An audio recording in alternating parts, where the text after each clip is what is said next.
Jude, thank you for joining us. I know that you've got so much celebrating to do with your family behind you, but just sum up that moment for us.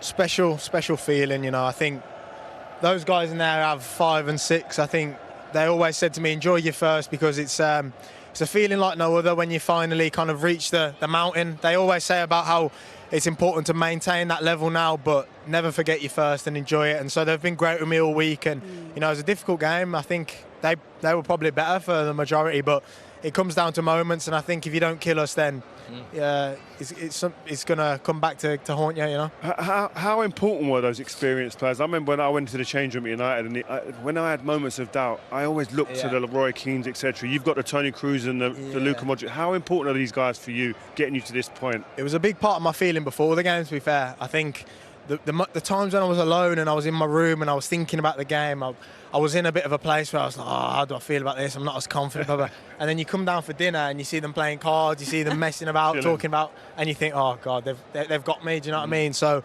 in the end, a great result, and obviously champions of Europe. So can't get better than that. It's a nice ring to it, isn't it? I know, yeah. I know. Treble winner? Yeah. Well, I won't call it a treble. Next year maybe, but, you know, we missed out on one.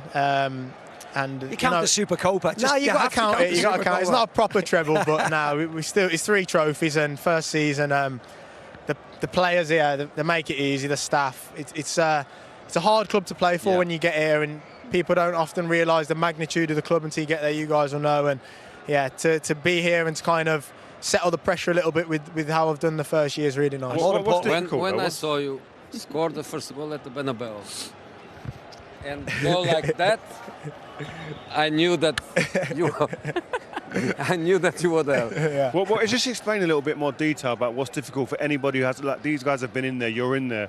I'm one of many that hasn't. What details of what is that difficult at moments? I mean, I think we're from kind of 3 different eras of Real Madrid, and I think we'd all probably say the same thing about the pressure. It's a lot when you're in the club. There is this bubble of the players and the staff, but outside of that, you do feel like it's kind of the world on top of you. You know, I never forget. You know, stuff happens in training, and 5 minutes after the session, it's out in the media and things like that. And you know, that's the reason why playing for this club and winning for this club is so rewarding, because you know you hold that pressure, you absorb it, and then moments like this is when you can really enjoy and kind of settle until it starts again next summer. And going out into Madrid, what's that like for you? I mean, you're superstar status now. You're a young kid, but I'm thinking you can't be going out anywhere without like security because people are just roadblocks for you. It's difficult, but I think the people are really loving, to be honest. They come up to you, they kiss you on the face, give you a load of hugs. Honestly, it is. It's not go for coffee and then they never want to let me pay, things like that. And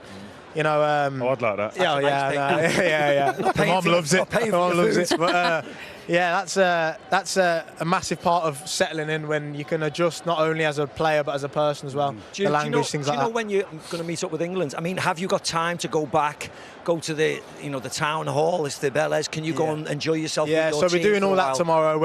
I think we're going back straight away. We're doing all that tomorrow, and then I go back with the national team on the 8th. So I got a bit of time to rest and relax. I think I need to listen to my body as well a bit in this week. You know, I'm sure there'll be a lot of celebrating.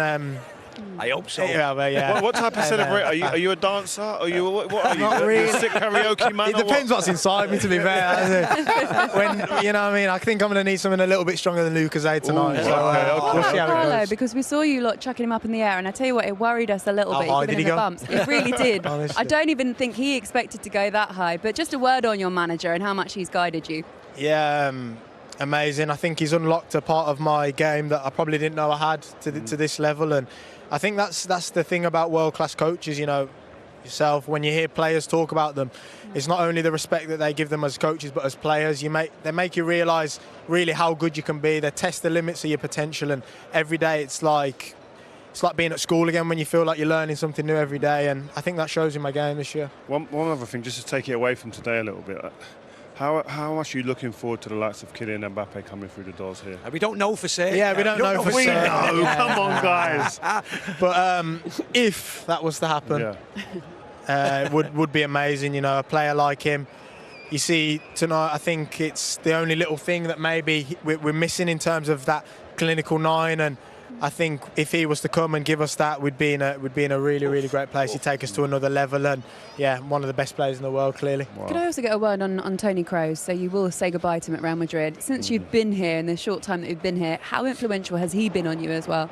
He's an unbelievable person, player, professional. You know, he's one of those players who kind of just does his work under the radar in every sense of the word, on the pitch, off the pitch. He's the first in most of the days, getting his treatment and doing his gym, and he's a model professional. And for me to have a year of learning off him is a real pleasure. If next season you play against Fenerbahce, I thought that was an if as well, wasn't it? calm down. Well, it wasn't it? Take it easy. I did get word that you disappeared around a little moment in the first half, and then there was a suspicious message that went out on Fenerbahce's social media saying that you said there's going to be an announcement tomorrow, didn't you? Sign the contract over there. We all wondered where he went, but there we go. So you might just be Good luck, seeing kid. Jose in Good luck. Europe as Yeah. well. Well done, mate. Well done. Thank you. Excellent. Lovely to speak to you as always, Jude. Congratulations, and love to your family as well. It's wonderful luck for the watching you all Euros, man. together. Enjoy Thank the you so much. celebration.